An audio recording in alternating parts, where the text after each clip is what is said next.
Isang gabi, habang bumabaybay ang isang driver sa madilim at foggy na Bataan Road, biglang lumamig ang hangin at bumigat ang paligid.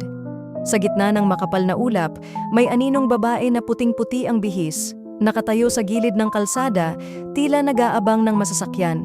Mabagal ang takbo ng sasakyan, bawat segundo parang humahaba. Napansin ng driver na walang ibang tao sa paligid, tanging mga puno at dilim lang ang kasama niya. Habang papalapit siya, tumingin ang babae diretso sa mata niya, mapuputlang mukha, basang buhok, at pulang-pula ang mga mata. Walang emosyon ang mukha nito, ngunit ramdam ang matinding pighati.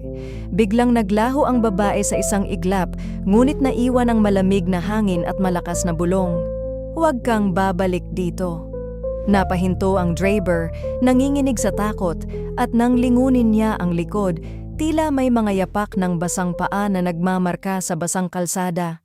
Hanggang ngayon, marami pa rin ang nagsasabing may babaeng nagpapakita tuwing gabi sa Bataan Road. Ikaw, handa ka bang dumaan mag-isa sa lugar na ito?